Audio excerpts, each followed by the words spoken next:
Merry Christmas! Merry Christmas! I am so very, very sorry, Jets fans. Even when it seems like you score a gift during the holiday week, you come to realize that Gang Green may not know the true meaning of gift giving. A win, yes, was good last weekend, but it may have cost the Jets the chance to draft Clemson's Trevor Lawrence. You know, the kid that might already be fitted for a gold jacket in Canton, Ohio. Oh boy.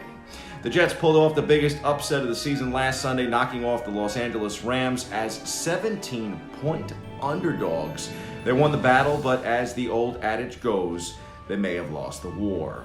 They finally achieved their first victory of the season, 1-13 overall now. The cost likely the unanimous top prospect in the 2021 NFL Draft. Due to facing an easier strength of schedule, the Jacksonville Jaguars are now in the pole position to take the prize quarterback at number 1 overall. The Jets at this point would select second in the NFL Draft. We won't poo-poo the Jets, I mean it's Christmas, so we celebrate the 23-20 road stunner for Gang Green. Here's more from the real-life Crinches. We've got Sam Darnold on the feeling of winning again, and maybe saving his job too.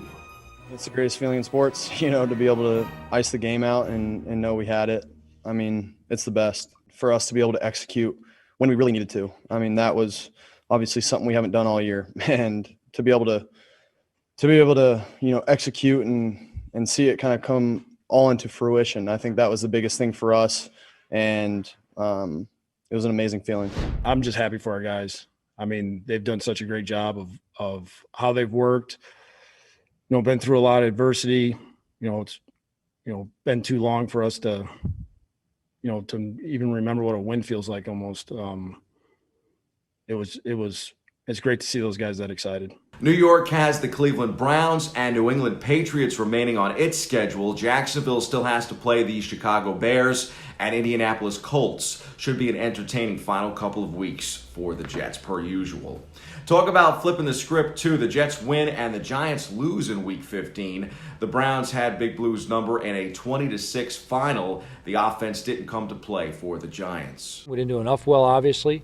We got to capitalize and finish drives. We got to make sure we do a better job of getting off the field and then taking advantage of, field position when we create it right there. And I said it's obviously all three phases and all coaches involved. We've all got to do a better job. I thought we were moving the ball great. We just got to capitalize whenever we get down into the red zone. You're not going to win many games if you don't come away with points, and that's just the bottom line. So we got to capitalize when we get down there and really lock in. The Giants may be falling apart in the playoff picture, although still in it in the woeful NFC East. Still have to give them some credit for showing promise and improvement this year. The team, even in defeat, appears heading in the right direction. They play hard every single weekend. That is a gift in and of itself.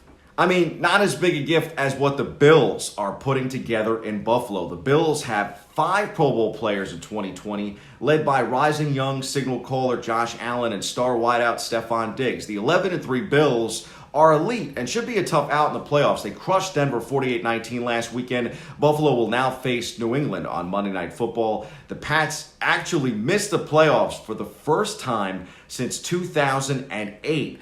That postseason streak was an NFL record.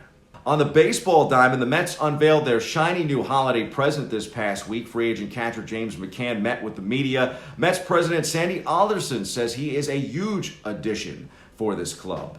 From an offensive standpoint, from a defensive standpoint, from the standpoint of working with our pitchers and motivating our pitchers, we think he's a great fit for us. James, a right-handed hitter, we're awfully left-handed. James gives us a real threat from the right side. And from a defensive standpoint, significant improvement over the last couple of years, and really due to James' commitment to being better. And that was one of the key motivators for us.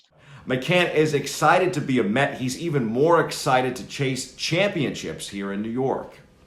I couldn't be more excited to be a New York Met, and my family shares that sentiment. I'm very blessed to my wife, my kids, my parents, really everyone from top to bottom. Couldn't be more excited to start, and I look forward to the next 4 years as a New York Met, and see how many championships we can we can get during that time frame. On the basketball hardwood, the NBA season is finally underway. The Knicks Open in Indiana will now play Philadelphia at the Garden on Saturday in their home opener. True homecoming for rookie Obi Toppin, a Brooklyn native who was raised in Westchester County and grew up playing on the blacktops of the Bronx, where both he and his father played at Hoops and Sun at Orchard Beach. Brooklyn welcomed Golden State this week and will be in Boston today to face the Celtics on Christmas Day. The Nets, led by a now healthy Kyrie Irving and Kevin Durant, wrap the NBA's first week Sunday in Charlotte. Should be a much better hoop season for Fanatics here in New York, with the Knicks and Nets improved, at least on paper, and the New York Liberty of the WNBA scoring back-to-back number 1 picks in the draft. The Liberty should be in prime position to improve in summer 2021. I would say the same deal for our hockey fans too. The NHL start date might not yet be confirmed, but when it is, expect the New York Rangers and New York Islanders to be very much in the thick of things. Both teams look primed for the postseason. Those are the headlines. We hit the C-list for my top 5 sports gifts right here in the Bronx.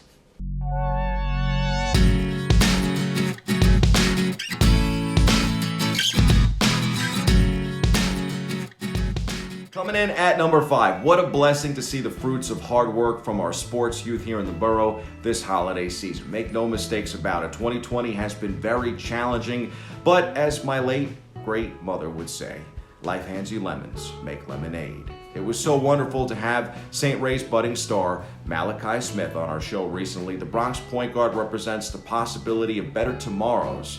He, like many of our Bronx youth on the sports scene in 2020, made the best of a dire situation brought on by the coronavirus pandemic and turned the negative into a positive. I'm excited to see his future unfold at Dayton. I'm also excited to see how Obi Toppin makes his impact felt on the NBA hardwood. He played a ton of street ball in the Bronx and around the city and had no D1 offers by the end of all of that, but he kept working at it, eventually landing at Dayton and making himself the top collegiate player in the country. From neglected and overlooked to a lottery pick for the hometown Knicks. Yeah, I think that's good enough to make the top 5 on my list. He comes in at number 4. Toppin is a prime example of how hard work and dedication pay off in the end. He should challenge for NBA Rookie of the Year this season. I would also expect head coach Stephanie Gately and the Fordham women's basketball team to challenge for another Atlantic 10 crown in 2021. Gately and her teams here in the Bronx have truly championed women's sports. They've been better than their male counterparts, and in my opinion, have not only been entertaining to watch, but have also paved the way for advancement of women in this country. Leaders like Coach Gately and the young women that have starred on the hardwood at Rose Hill have played a part in changing the sexist narrative. That change in narrative has made inroads for other women in this country. Women like Kamala Harris. Harris became the first female vice president in history this holiday season, a woman of color, and a woman inside the White House, outside of the First Lady. Pretty exciting news. Coach Gately and the Rams come in at number 3. At number 2, how about a tip of the cap to our ace up our sleeve in the Bronx? Garrett Cole was as advertised in the short pandemic baseball season, a contender for the American League Cy Young Award and the best pitcher the Yankees have had in their rotation since CC Sabathia, a guy at the top of the Yankees rotation that felt like an automatic win every time he took the mound. He gives the Bronx Bombers an edge at the top and could finally be the piece missing from the start of a new dynasty right here in the Bronx.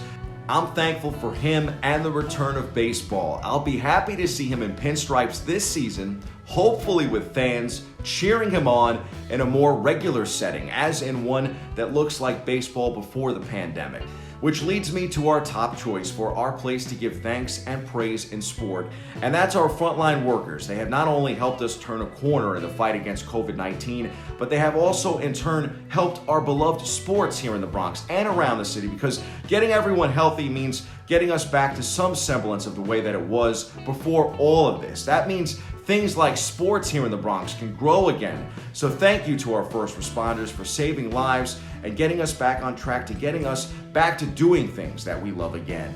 From our family to yours, Merry Christmas, Happy Holidays, and a very happy and healthy New Year. Stay healthy. That's your look at sports. I'm Bobby C.